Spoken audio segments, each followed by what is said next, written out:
Hello, welcome to today's In Conversation. My guest today is Dr. Aneeqa Malik, an author, an economic philosopher, transformation consultant, founder of the concept of Soulidarity, a Sufi, and we'd like to discuss about her interesting life and her background and all the wonderful projects she's been involved in over the years. Drawing inspiration from Islamic traditions, Sufi wisdom, practical community action and development work across several countries. Aneeqa has spent many years exploring how societies can regenerate themselves from within through solidarity, compassion, and shared responsibility. Aneeqa, welcome. It is wonderful to Thank have you you. with us today. Thank you. Thank you for this opportunity and good to see you again. We Most go a welcome. long way back and we've traveled this journey long, I think about 15, 16 years or more, actually, right? It's probably nearly 20. Yeah, it's a Yes. long time, yeah. Initial days of Association of British Muslims, I remember. I think even just before that, yeah, because, yeah. Yes. Thank you. So please tell us a little bit about your background, where you're from, and how your journey began. Thank you. This is the most difficult question because I don't like talking about myself too much. But anyways, Alhamdulillah for the journey and the transformation. I'm Yeah. originally from Pakistan, born in Lahore, raised in Saudi Arabia. I mean, interesting journeys. And then here I am in the UK for the past 25 years. It has been what I call home.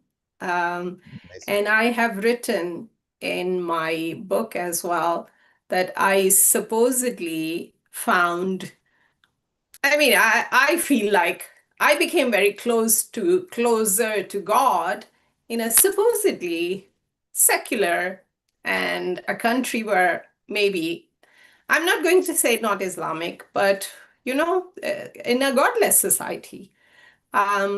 So my understanding of what, not who, what God is. And I'm saying this because of the diversification or the multiplicity of, imagine coming from a country like, being raised in a country like Saudi Arabia, where faith or religion is kind of, it's your day and night. It's a ritual, it's habitual as well. And what we call like practicing Muslim, right? Yeah. So you're going for umrahs, you're going for Hajj, Alhamdulillah for that as well. It was a good way of my formative years were there where I practiced my religion fully. But I think the faith part came later when you're trying to understand what your journey was about and how God is trying to show you or teach you that, the diversity which we talk about or the multiplicity is very much here, where you live amongst those people, where you supposedly feel like, oh, they're different people or I'm different. So, it was actually my journey as in quest started from being a migrant or a visitor on this earth and in so many countries. And That's true, actually. We're all migrants on right, this earth, I aren't we? like It's like we're feeling all visitors to this planet. Yeah. where's home? And where do I belong? And it was Mevlana Rumi's quote, which literally one day just hit me hard. And he said that, home is wherever you are. And it kind of also has the relevance in the Quran, where Allah says, I'm everywhere in the East, wherever you turn your face, Mm. I'm there. So it God doesn't belong to East or West or wherever. So that realization This is just made so much sense that yes, you are sent somewhere, someplace for some purpose. And the purpose is, I'm not saying to only serve others. The purpose is also to find yourself. That what is your place in this world? why are you here? Right? Mm. And I think the transformation then, my transformation started with the spiritual, kind of taking on a spiritual path. And I'm mentioning this, I know it's very nowadays kind of a fad as well, like New Age spirituality. Everybody talks about spirituality. Oh, I'm spiritual, but not religious.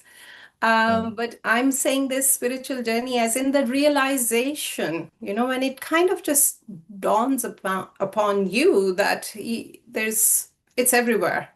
It's not confined to one country or one community. The tajalli is everywhere. So I think I was just struck by that. And the teacher found me. And, as they say, that the teacher finds you. And when That's the true of both of us. Yeah. yeah, when the teacher finds you, then I think then there is a purpose for everything that you have been doing. Anyway, so it was about that I'm coming to the practical side, living in London and realizing that my community, as in because I'm from Pakistan, of course, I'm kind of a representative for my community. And I'm talking about 20 years ago.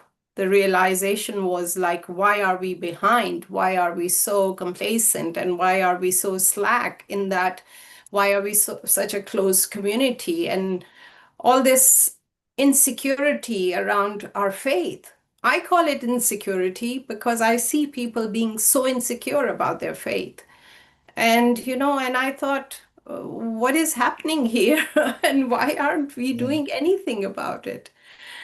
And again, another teacher found me, my PhD, my mentor, I call him.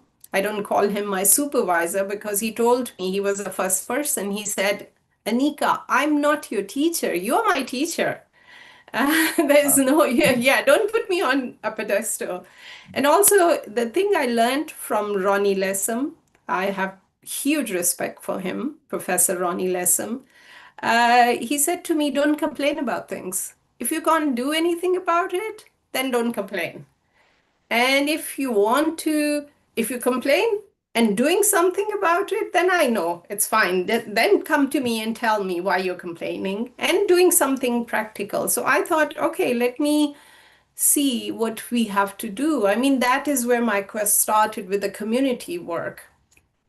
Yeah. And I have worked with a lot of charities, given my support, thinking I'm doing something positive, something good, as we all do. And I think this Mm. is the purpose of humanity, anyways, to serve each other. And Somewhere along that path, that's where we met as well, of course, in one of yes, these community yeah, activities. I yeah. forget exactly which one it was now, to be honest, because I think it was in Walthamstow, one of the events. I met there, the Pakistani event. could well have Um, been, yeah. s- yeah, and it was around that time that I was also training in learning about social entrepreneurship. So I did a lot of projects in Pakistan, thinking, in Pakistan as well as here. So I wanted to see. Another thing Ronnie Lessem taught me was about the context, that you have to work within a context. So my context was Pakistan or Pakistani, being a Pakistani. So I had to see, why is the community here behaving this way? Is it what the traditions or the practices or whatever they have brought with them over here? Is it because of that?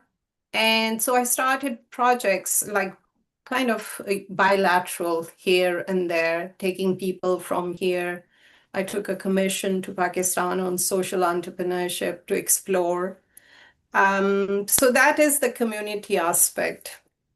Mm. And then there was the spiritual aspect as well, because I think my understanding of religion or my faith was deepened by after taking onto the path and learning about it. So I I'm a initiate in ITIA, uh, the Sufi order. which is headed by Pizia Inayat Khan. And the reason I took on to that path was because of the universality or the universal, side of Inayatiyya. That and it's so interesting that the first time I sat with in a group zikr chant, and there were people who are of no faith, say for example, sitting next to me, and they're chanting La ilaha Yeah. illallah, and that was another realization that came to me. Like, I was like, why can't they become Muslim? They're chanting La ilaha. But, that Mm. was also my own myopic understanding of my religion or any religion, that we all are, bowing down or praising the one and only. And being a Muslim, of course, Tawheed or unity is the thing which I write about as well. And it's instilled in me. Yes, so on to after that was my PhD journey was when, as I said to you, Professor Ronnie Lessam taught me that context is very important. So imagine the migration, the spiritual aspect, all those things. So Yeah. my theme was actually, and it was around that time when, especially in London, Islamic finance industry, and I'm calling industry, was booming. It was a big thing. It was up It and was. I coming. remember that. Yeah, when it all started to come in and it was advertised Yes, everywhere. Even you had like big banks like HSBC started yes, advertising very up and Islamic coming. products. Yeah. Yes. So it was about, and yes, so there was that. And in my Sufi circles, the transformation from within started, and I started thinking, oh, it's very good when you're sitting in Sufi circles and chanting and doing all this. We are all very kind and courteous. We have the adab and all that. But what happens when we go out and it's At the business? door. Yeah, it's like Yeah. business as usual. That, So, that's something I've seen over the years as well, and it's not just something that happens with any particular religion either. You see it no, happen with people who go to church or people who go to yes, temples or yes, whichever. I mean, yes. inside they suddenly become like very, very nice and Pure, friendly and very easygoing. pure. As soon as you're outside, it's back to business as usual, and some of them even like are involved in all sorts of things which are like kind of concerning. And it's like I don't know how they square that. I try Yes, to live my life in an honest and decent way yeah. wherever I am. I try to treat everybody the same, regardless of their faith, which of course is what all of our faiths teach us. That's But it. Yeah. all religions seem to have this problem with Yeah. what people do in the actual church or the mosque or the temple, and what they do outside, and sometimes even what they do in the temple or the mosque or the churches doesn't even extend there these days. Sometimes. Exactly. So yeah, as I said, I was on a quest, and the quest was how can we maybe instill these Mm. values and bring them to the business world, or I mean, now a lot of work has been done on this. I'm talking about 15 years ago when I started talking about it, right? You were a real But now pioneer in the field because there wasn't so much about them. Yeah, so now people talk about ikhlas and ihsan in business as well. A lot of people have written about this as well. Mm. But my actually my theme of my or the topic, even though was a very transdisciplinary approach, my PhD was about spirituality, about community development, about spirituality, I've said, entrepreneurship. So it's basically about lived spirituality. That's what I write about and talk about. How do we live our spirituality, practically, rather than just maybe, uh, you know, propagating or preaching to others and all that. I'm not saying I found any answers or whatever, but it was at that time something was kind of guiding me. It reminds me of something that one of my sheikhs told me many years ago. He said, like, it's easy to be pious if you're sitting on a mountain, Of but the course. real path is to be pious when you're among people in Yes, the living day-to-day among, business. Yeah, yes, yes. And it's the that's same where I principle think, as what you're highlighting here. yeah, because that's where we're separating, as you rightly said. We haven't kind of squared it all. And so my PhD was, we call it integral approach, which is about looking at holistically everything. So you don't take anything out. Like your faith should be involved in economics as well. I'm not talking about Islamic finance per se here, right? Because Islamic But the finance, principles behind it, the the principles of essence, honesty and sincerity and decency and yeah, fairness and yeah. yes, especially about the essence. What is the essence of risks, abundance? So Mm. it was about seeing scarcity, the scarcity mindset we have, to then shifting to abundance, like God's grace, risk Mm. is everywhere, right? And it was my back and Risk, forth. just to clarify for the viewers who might not be familiar with Arabic, Yes. that's the Arabic risk, which is a different Yeah. meaning from the English risk. Uh, Yeah. Not risk. yeah, they're quite opposite meanings, but you Yeah. know, obviously, if someone doesn't know Arabic, they get confused. Oh, yes. So But risk is risk is what Allah grants you. providence. Yeah. It's the providence and His grace. So it was around that time when, remember, the Islamic finance is up and coming. They are basically talking about, the tools and the products and all that. And I was in Pakistan and I actually organized a conference, and Dr. Amjad Saqib came to speak to that conference. So Dr. Amjad Saqib is another mentor as well, I would say, or the guide, or the catalyst, basically. When I heard him talking, I was like, oh my God, what is he saying? And how come the whole world doesn't know that he's been able to facilitate this, this new, not a new movement. I'll come to Muakkad later on. But Yeah. this, brotherhood of abundance we were talking about, and he would say, we have abundance and we share our abundance with each other. So that was the concept of Qard Hassan, beautiful loans, just give to each other beautiful loans. It's in the Quran, right? Yeah. And I thought, oh my God, this is it. If we are talking about, I mean, finance is agnostic. It has no religion, right?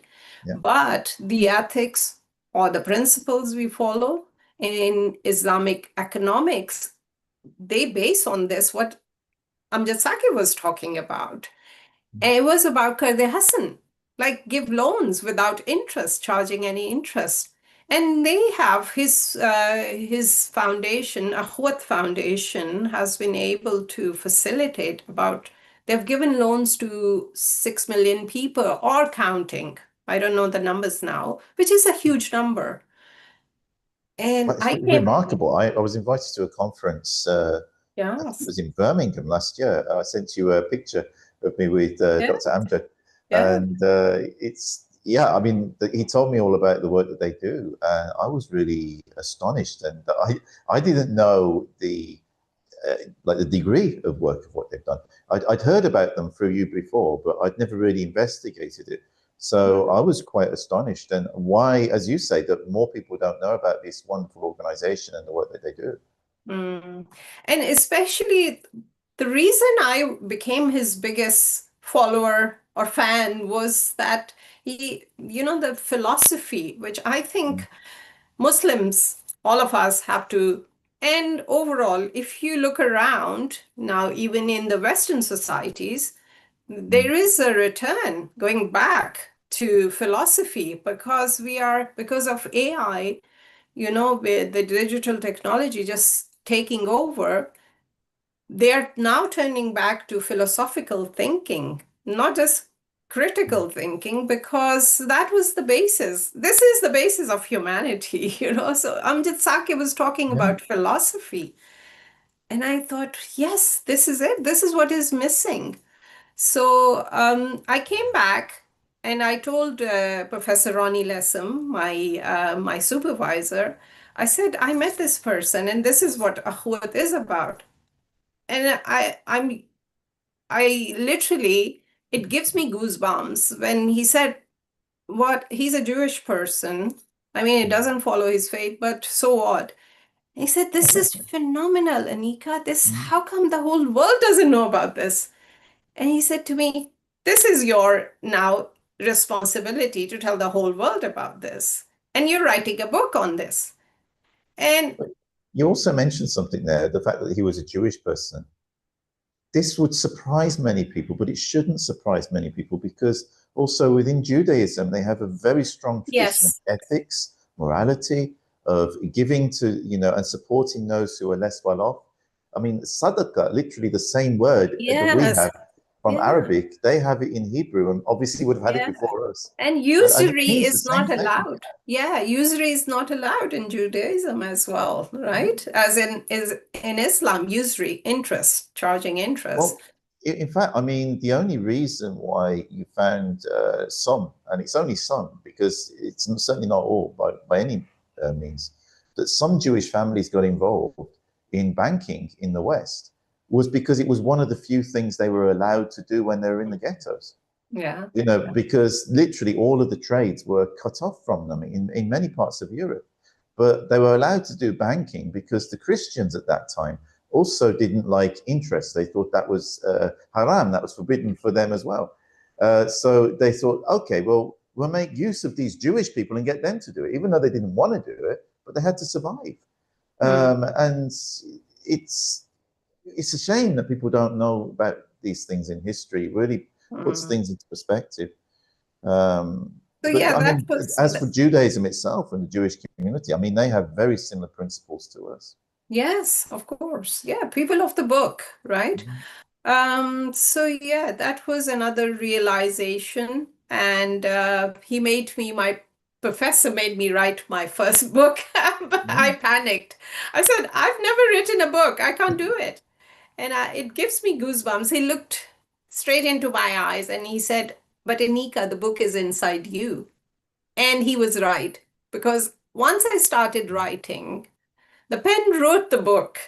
And the things which were coming out of me, I didn't even know I was capable of. I was holding so much. Or, especially about the philosophy. Yeah, The term solidarity was coined then, as in, you know, so there is in social sciences, there is also something called the social and economic solidarity, right? yeah. So because of my context in spirituality, we kept on just playing with it. I mean, what should it be? And how do we translate the movement of Muakhat, which has literally taken over in Pakistan because of Akhwat Foundation? So there Oh, has been a replication of their model in Pakistan. So I was so touched by this concept that he was bringing back the prophetic tradition of Mu'akhad to a practical economic financial level. So Mu'akhad, for those of your listeners who don't know about, is it was an incident. Sorry, that's not the right word for it. Is an event, a historical event, when the Prophet ﷺ migrated from Mecca to Medina, and he has companions with him. So the people of Medina, the Ansar, shared, the Prophet advised them, they shared half of their properties and their wealth, everything they shared with their brothers who were the migrants, immigrants. migrants, yeah. Yeah, so it's Muhajirun. So it's called Muakhad, as in the brotherhood between Muhajirun or and an Ansar. That's the real Muhajirun, not the crazy group that was. I won't even go there. Come on, Paul. It's such a shame, though, isn't it? It's like this is a beautiful word for, you know, Yes, and yes, it's like how it's being taken by people who have a yes. completely different concept. Sorry to, you know, but it's one of the things really frustrates I me. know, So many I things know. that are really beautiful things, and they've been Yeah, hijacked by people that have a very different agenda. But please, yeah. sorry, I didn't mean No, no, no, that's to carry fine. on. It's Yeah. okay to interrupt. But probably the reason I mentioned it is because some of the viewers might have Mm, heard about Muhajirun and thinking of them. yes, And this is nothing to do with that. This is from the time of migrants. the Prophet, Yeah, peace be upon him. yeah. And I think we are all migrants one way or another.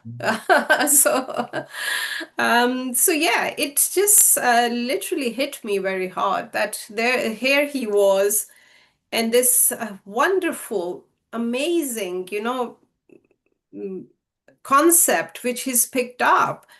And yes, we talk about practicing the sunnah of the Prophet sallallahu alaihi wasallam, but this is the way.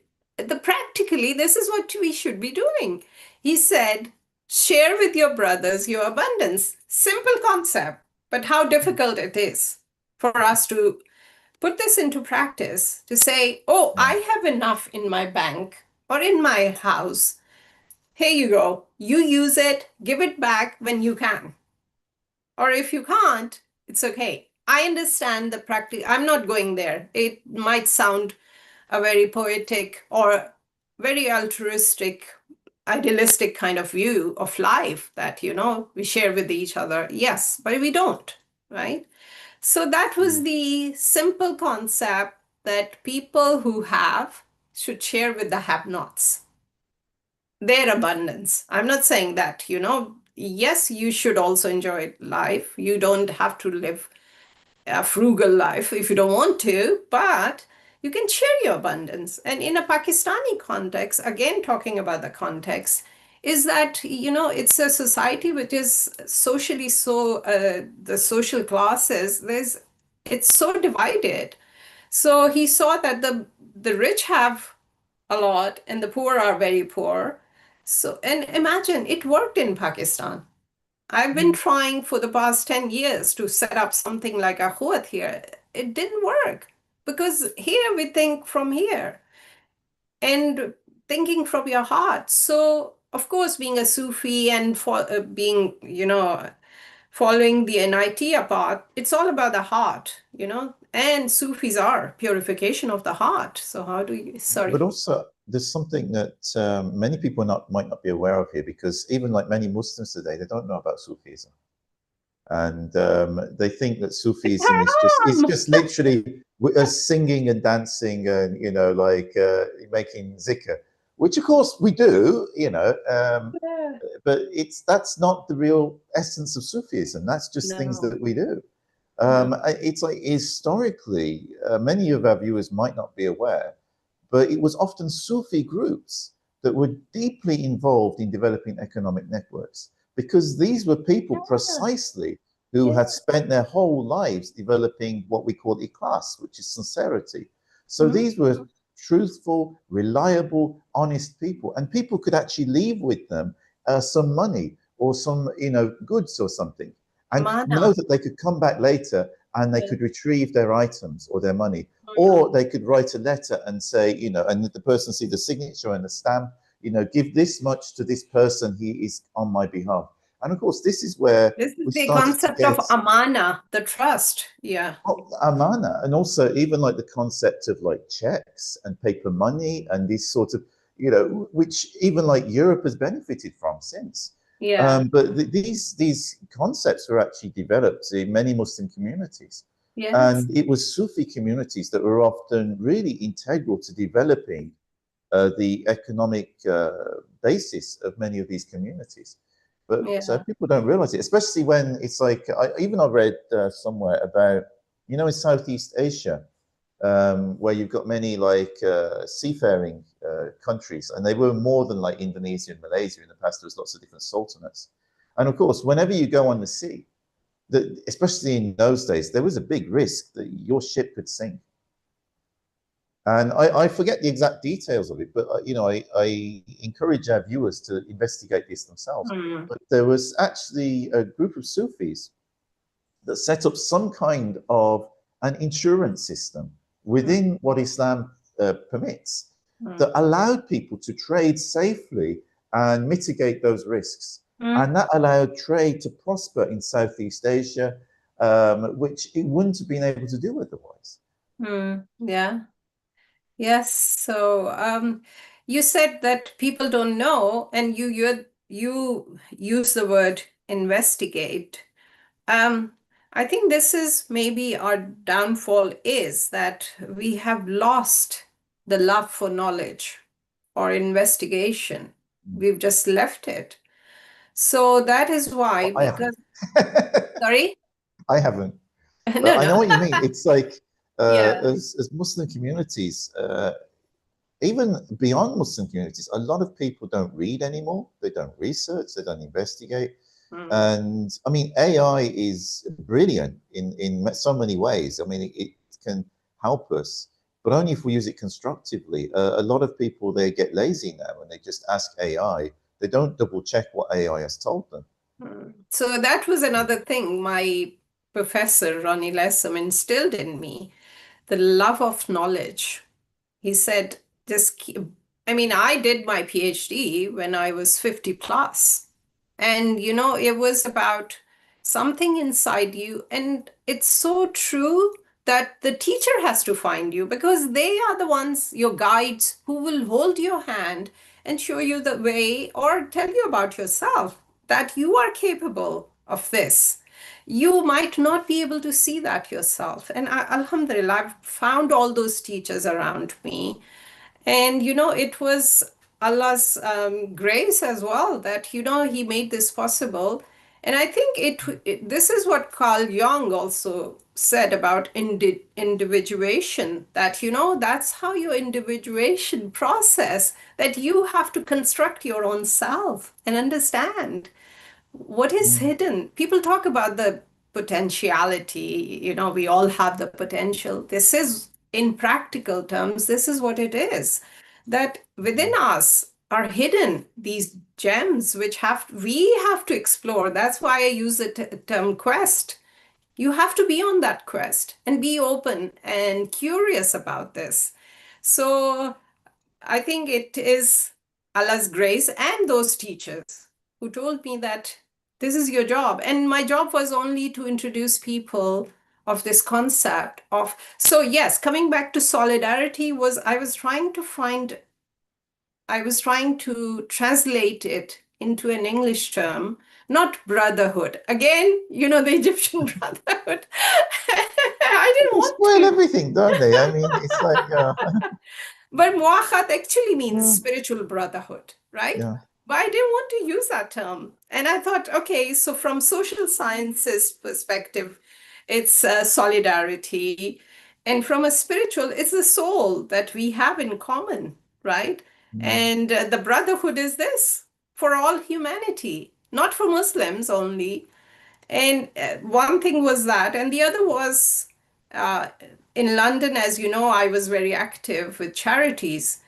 And the concept of charity, yes, Muslims give a lot of charities, Pakistanis give a lot of charity, but also to, That's one thing that even the wider society has recognized in this country. yeah, but Mm. yes, so there's a caveat to that as well. Like just giving charity and absolving yourself of the responsibility, the social responsibility.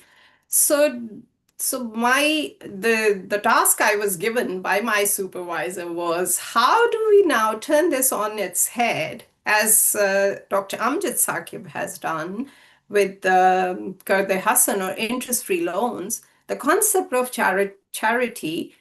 And so I wrote about the benevolence of the heart. Why would you give me interest-free loan? Why won't you charge anything? If you're lending me your money, you need to make something out of it, but you are not. A, yes, Yeah. it's a sunnah, it's a religious responsibility and the reward from Allah. That's fine, but there's a social responsibility as well. So it was all that you are doing it out of the benevolence of your soul or your heart, that you would do that for me. Otherwise, I'm not related to you. But why would you do this for me? that was the question. What is it that triggers us to help others? So the term just came as solidarity, soulful solidarity. Yeah, Interesting very journey. creative. Yeah, so it just came. As I said, the pen wrote the book. And I was inspired by Amjad Saqib a lot. He is a real dervish, I must say. The more I've spent a lot of time in his company, and I'm just tried to imbibe all that in my writing. So wherever then I went, and I share this concept with in many universities and many places, lectures, wherever. And I kid you not, people have been like, what? Interest-free loans, 6 million people, 7 million people? How is this possible? What is the business model? And there is no business model because this is not a business. For him, it's like you become you are the steward of, you become the guarantor, as you mentioned, of it's the trust, the amana you have of other people that you distribute. So yeah, this is it. I don't know. I'm just talking nonstop. Oh, thank you. With all your work within communities, both here and abroad, do you think communities today are getting stronger or weaker? Weaker for sure. I mean, yes, there are small interventions, and I would say the future would be small interventions because of this false news or fake news, the falsehood around us. People have lost trust in each other. So if you don't trust me, what I'm telling you is true, why would you do any business or anything with me, right? It's not going to be possible. So small interventions, maybe, I think yes. that's a very important thing you highlight there. It is literally the basis of our entire society is trust. Mm. I mean, even people don't think about it, but even if I go into a shop and whether I use cash or whether I use my debit or credit card, I trust that when I actually tap that on the machine or I give the cash over, it's going to be accepted. And the bank will actually transfer the money that I have Yeah. into, the account of whoever I'm buying something from. That's trust. Money, money Yeah. is trust actually. It has no And intrinsic when we value. buy things from the shop, we trust that when we buy a loaf of bread, it is a loaf of bread and it is made with wheat and it is made with water and whatever other ingredients are inside it. And it doesn't have too many things in there that it shouldn't have. Yeah. And it's not surprising people's trust is eroded because when we Yeah. find out about this or that additive or something that, or even if you think of chocolate now, I mean, I remember when I was younger, Cadbury's chocolate used to be so delicious. I loved it. I've stopped buying it. I You remember buy, it was just chocolate. Now yeah. there's a list of things you don't even know what they are. I was really surprised. I bought chocolate, a Finicara from Lidl. It's Lidl's own brand. It tastes like how Cadbury's used to taste when I was a boy. Mm, And the mm. oldie fruit and nut one is how I remember the fruit and nut Cadbury's. But it's like Cadbury's is a name, it's like that name was built around trust. And when that Yeah. company got bought by Yeah. Kraft and then become part of Mondelez, I mean, even the name Mondelez, I mean, what does that even mean? It sounds like just some things that have all been thrown together. Montage, like The montage. trust has just gone. Yeah. It's like, and the thing is, what's ultimately going to happen to Cadbury's if it carries on that, trajectory is people will just stop buying it and they won't be making money. So it's Yeah. effectively the lack of trust is bad for business and it will destroy their business. Yes. Even if it doesn't happen straight away, I mean, that Yeah. brand, if it's So not, that's why yeah, communities have drifted apart as well, because we don't trust each other on anything. So yeah. I think, So re-establishing that trust mm, within society, it's literally vital for our very existence of this society and it not to be completely destroyed. I mean, humanity, I would also, I mean, say. for Yeah, I mean, humanity. and it's not just trust in business, it's trust in government, which is virtually non-existent at this point. Trust Mm, in law enforcement, mm, trust in the other emergency services, trust in health service. I mean, how many people can't get an appointment these days? mm, And yet, how much money do they actually pay in taxes mm, for, certainly within the United Kingdom, for us to have free healthcare?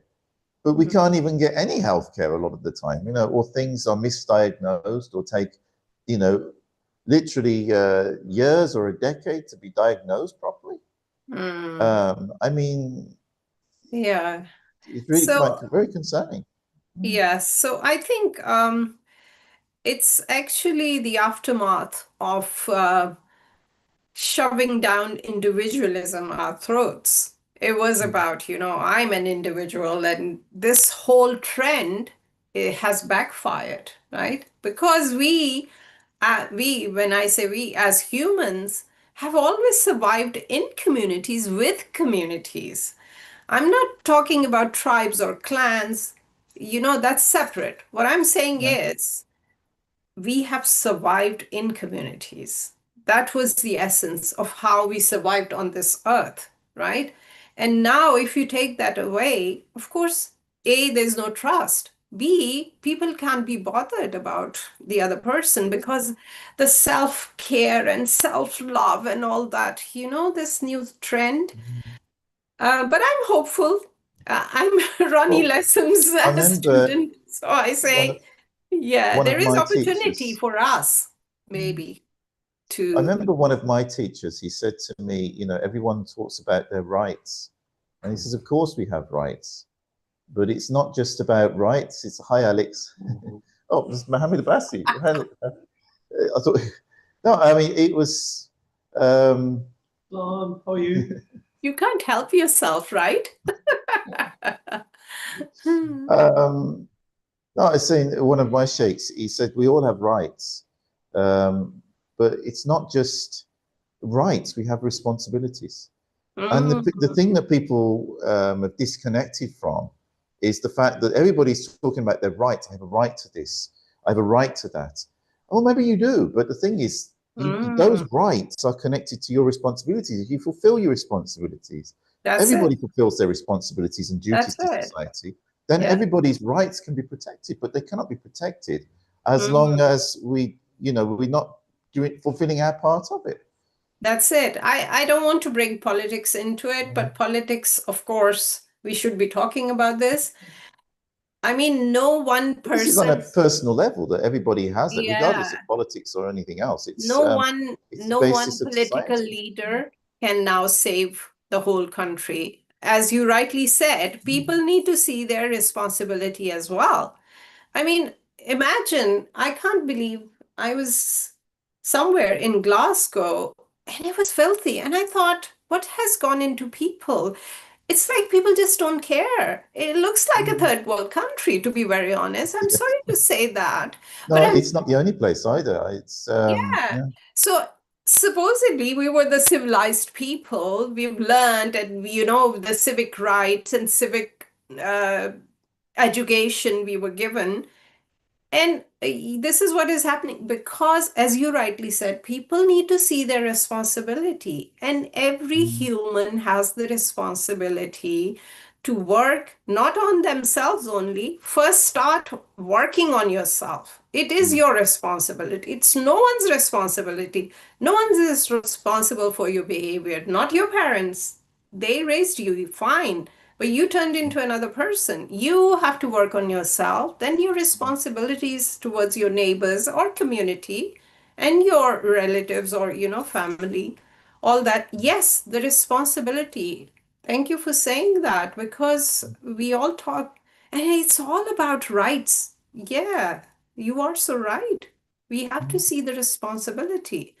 No, And I'm really only, glad that Sheikh Hisham highlighted this some years ago, and he was very clear on it, mm, and it was so on point. I mean, it's stuck with me ever since. yes.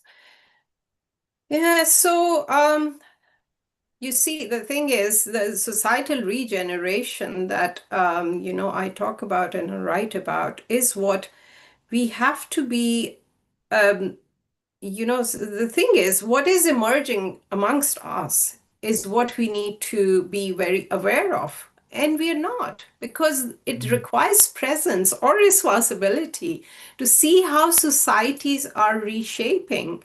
You can't mm, stop that process because community or societies, they are dynamic. Things will happen, they will change. You can't say, I want the Britain of 50 years ago. Not going to right, yeah. happen. You have to live with what it is now and see how we can maybe improve. If you're complaining, do Mm, something about it, right? So again, it's responsibility, but also about your awareness and your presence in being fully present about what is happening in your neighborhood. So people have become Ibn Khaldun comes to my mind mm, because he wrote about this that, the dynasties that failed were because of decadence. mm, You become so comfortable, you have the comfort. I mean, compare yourself to countries where yeah. war is happening. We are so comfortable. And that's why I'm not saying True, lazy, yeah. but I don't want to use that term, but maybe we are because we are used to comfort and decadence. And that's it. That's where societies go. Well, The if you down. look back in the 1950s, and of course, I didn't live through those years, but I listened very carefully to people who did, including my parents and other people of the older generations. And of course, these people were products of the Second World War. They went through tremendous hardship. Many of them fought Mm, during the war. If they yes. didn't fight during the war, they were like clearing up fires and things here in the UK, saving people's lives. They Mm, were all serving their country in a very real sense because literally the country's very existence was under threat. mhm, And among them were, of course, many people from the Indian subcontinent, from what is now Pakistan and India, and also from the Caribbean that joined our efforts during mm, World War II, and some of their descendants who have settled here now.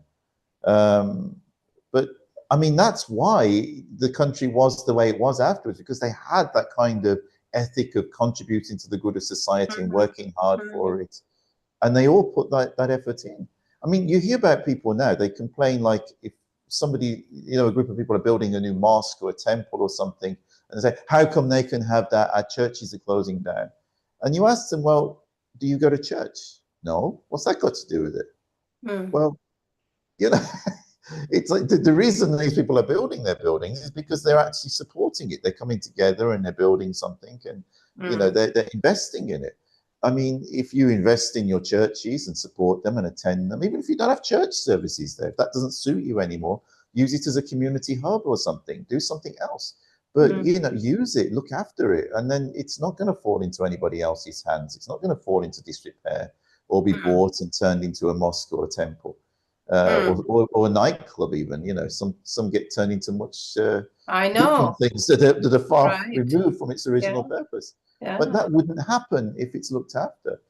And I mean, even it's true of some other mosques today that are empty as Mm, well. And they're not being looked after properly. They get built and then nobody attends or looks after it properly. mm, Every community needs to look after the things they cherish, otherwise it will it will fall into disrepair and it will fall into disuse and end up on the mm, market. mm. So, Surah Al-Asr comes to mind where Allah has said clearly that man is at loss and will always be at loss because but then it's not like all doom and gloom. The next surah says, but not those who have faith. And faith is, yes, in the divine, in the higher self or being, but faith amongst ourselves as well. So, Mm, the guidance is there. It's just that we have become very lost. Humanity is very lost. It's a time where we have to kind of put more effort into protecting our faith. And I'm not using the word religion, I'm saying faith. mm, Faith in something which is unseen, faith amongst ourselves as well. That is what is lacking, the trust, the faith. And we have to rebuild that faith and trust amongst each other.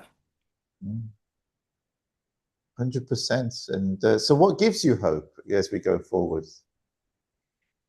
Well, as you just mentioned about World War II, our world has seen a lot of wars, atrocities, and somehow I say my hope is that Allah hasn't lost hope in humanity because He's still producing, He's still making.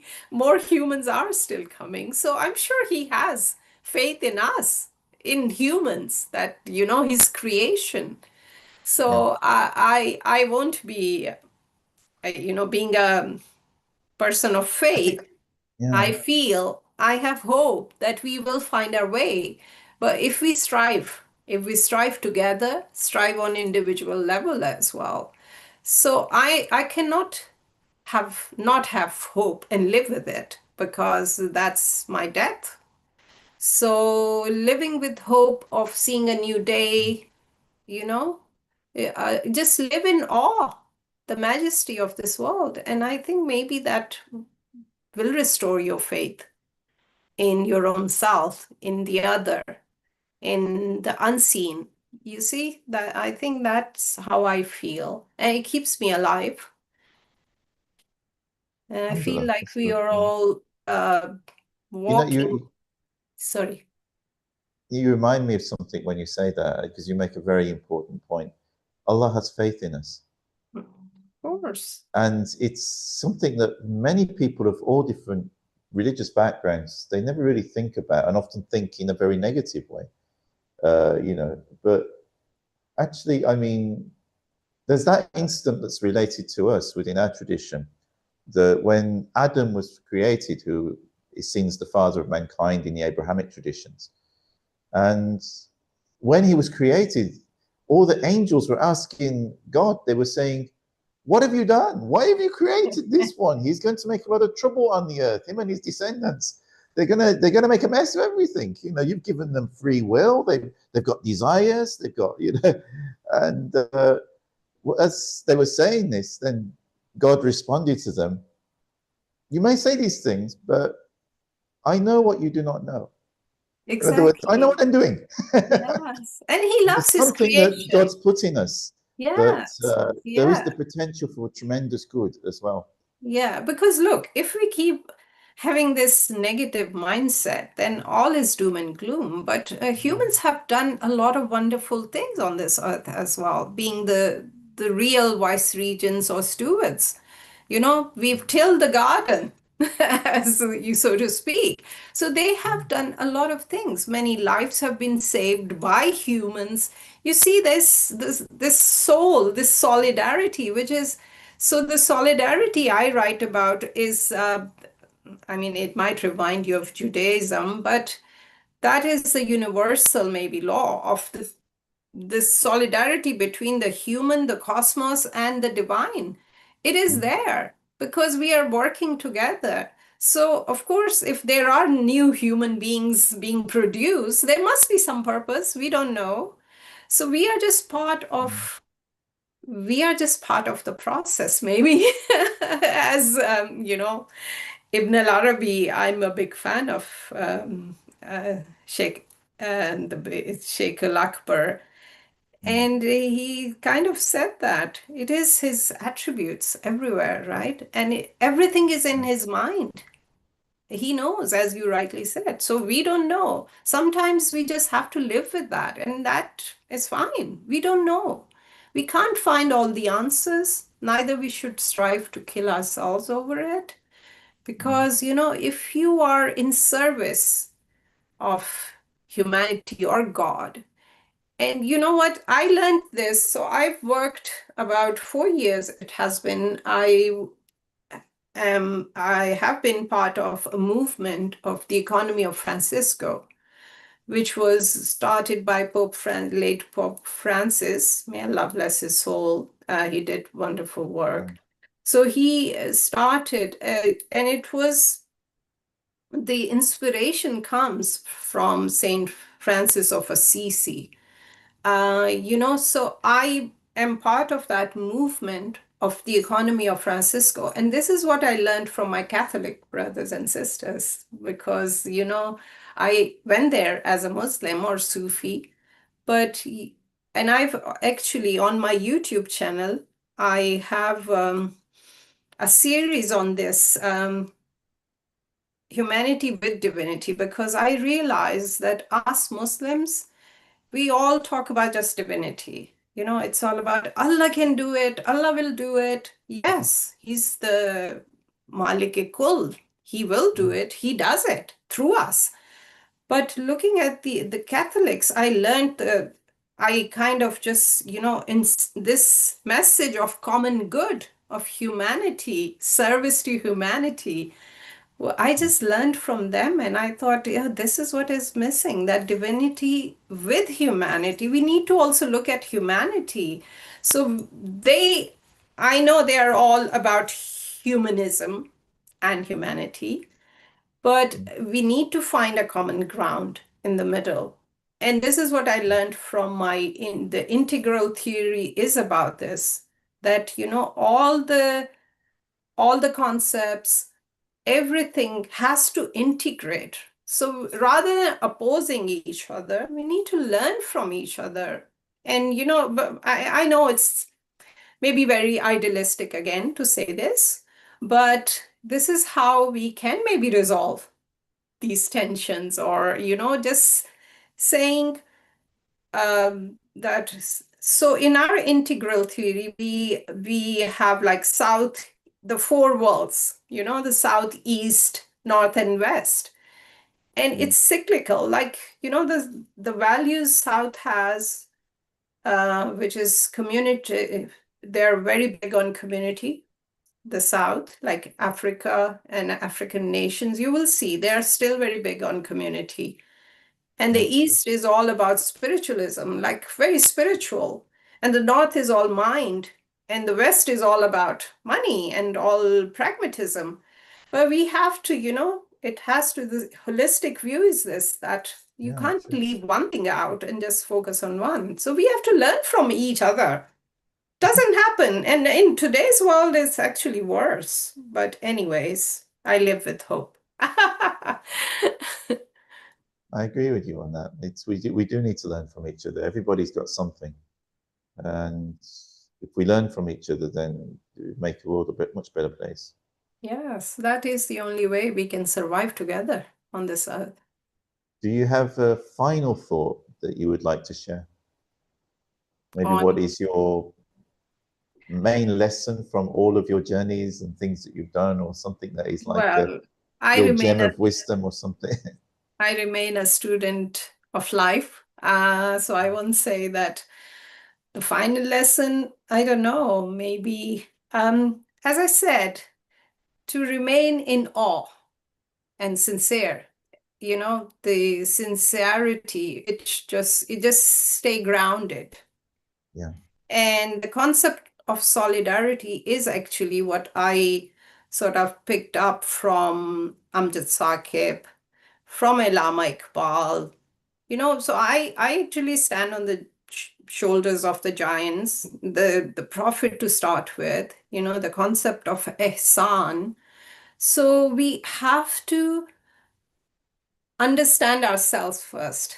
This is my message, because if you don't understand your own humanity, who you are, you can never understand who is the other.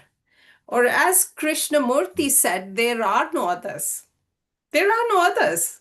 It's, and quantum physics is proving that we are all, the wave and the particle theory is like there are no others if we see. So first understand your own self and your humanity. Only then you can understand the other. Who is the other? What is human? And we are losing that, the human side of ourselves. So I don't know. Final thoughts. I'm not saying that I've reached that apex. I don't know. I say we can all walk together towards that, the the mirage of humanity, as the Prophet ﷺ was taken on that nocturnal journey.